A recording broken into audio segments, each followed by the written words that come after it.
But crashing at 35 is certainly less devastating than crashing at 95. You're still gonna have to take a road like this to even get to the interstate in the first place. See, it's a little bit easier to find an escape route going this speed. How's it going? So I want to address my last video real quick. I kind of kicked the wasp's nest, which I think is kind of funny. First off, I do stand behind everything I said. I know that statistics will prove me wrong. I'm basing my opinion that the interstate is a more dangerous place for a beginner rider specifically.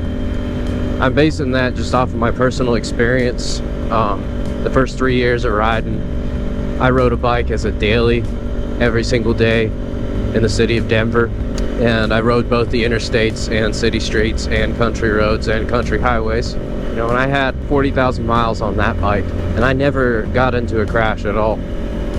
What helped me learn was being able to go on familiar streets that were 35, 45 mile an hour speed limits. And when I say a city or a country road to go on as a beginner, I'm talking about one that has not a lot of traffic, that you're very familiar with in your car, and that you can pick a slow time of day to go under the speed and practice your situational awareness. Look at your mirrors, see if anyone's coming. It's easier to practice that skill at a low speed than it is while you're going 95 on an interstate. And there is a lot more time to react here.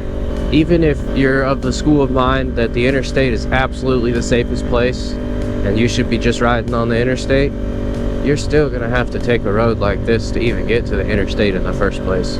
You're gonna need, a level of skill to handle everything. So that being said, I want to segue into a big tip that I think could really help new riders out. Situational awareness. So a good way that I like to practice being situationally aware is to be checking my mirrors while I'm turning, or is to be doing a shoulder check while I'm still going straight. Is to be putting the brakes on while looking, is to be multitasking. And take it real nice and slow at first. Start with just check your mirror and keep going straight. Maybe the next thing, you'll want to be merging while you're doing a shoulder check. Alright, so I'm doing a shoulder check and I'm going to merge. And I'm aware of what's going on, I'm aware of that truck. You have to use your peripherals a lot more than when you're in a car or a truck. It's easy stuff like that, but it's simple stuff that could potentially save you from a crash. Here's a great little road to practice on. 25 miles an hour. Practice putting your brake on and looking. Go, put your brake on, look to this side. Have your brake, go in a straight line, look in the mirror. I know it doesn't seem like much, but practicing small stuff like that has definitely helped me to be more comfortable for when I'm actually going a lot faster and I have to tap on the brake or look while I'm turning. Because sometimes you just have to do that. Anything can kind of pop up at any moment. The point is that you want your peripherals to be nice and sharp. You want to really dial in being able to dart your eyes back and forth, and it's important to know what's behind you, what's in these driveways, side streets especially. See, in a car, I think we have to worry less about intersections and side streets if a car is parked ready to turn, because in a car you're going to be seen a lot more. Sometimes people just don't see us. Like this side street right here, I'm going straight, but I'm looking.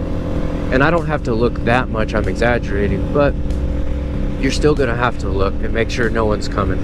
And as you look, anticipate, just in case someone is coming that's gonna run the stop sign. What are you gonna do?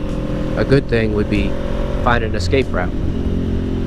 Depending on where they're at, most likely you'd have to swerve a little bit. Now you also have to be aware of the oncoming lane. If there's cars coming, you can't do that. You have to find another escape route. And it varies based on situation. There's a YouTuber, Dan the Fireman. I'm sure a lot of you all have seen his videos. He does really good explanations on escape routes. I suggest you watch his videos if you haven't seen them before. I'm just slowly practicing looking at an intersection while staying straight. I think look sideways, hit the brake lightly, See, I'm multitasking. I'm checking my mirror, hitting the brake lightly while still going straight. Multitasking, right? Make it a habit to have your finger over your front brake. Just practice it a little bit. Just gently pulling on it and feeling it. And now practice it while you're doing mirror check. Just gently, barely anything. You know, you brake too hard, it could be a crash. So you want to be very, very gentle at first. Get a feel for it. Also being situationally aware is looking at the ground. You see, there was some grass back there. When you're practicing this stuff, find a nice empty road, go the speed limit. If you see a car coming, I'd say, you know, stop doing your peripheral checks for a little bit until you're used to them. Let these cars pass. It looks like they do want to go faster than me because I'm just chilling at the speed limit. Just doing really slow, relaxed practice, you know, because I'm not trying to compete with anyone. I'm just relaxing here. It's also my experience that country roads like this, most of the time, there's less tailgaters. See, he's not up my butt. I think people in the country generally are a little more respectful drivers than in the city and then on interstates. That's another reason why I said what I said in the last video. But I can tell he wants to pass. It's a good idea to just sometimes let people pass you. You know, it's not a competition out here on the road, especially on a bike. You do not want to compete with cars. You'll lose every time. And don't try and compete with other bikers either. I want to give a massive thank you to everyone who's been engaging in my content, subscribing, liking, or just leaving a comment, whether it's positive or negative. I do appreciate feedback. Someone told me to delete my last video. I ain't gonna delete it because I stand by what I said. It came from my heart, and you know, it's my opinion. I'm happy to explain why I feel the way I do, and there's plenty of others who will disagree and they'll provide their reasons. And the beauty about the internet is that you can get a variety of viewpoints on how to ride safely, and you can personally decide what you think is right. So thank you all again very much. See you on the next one.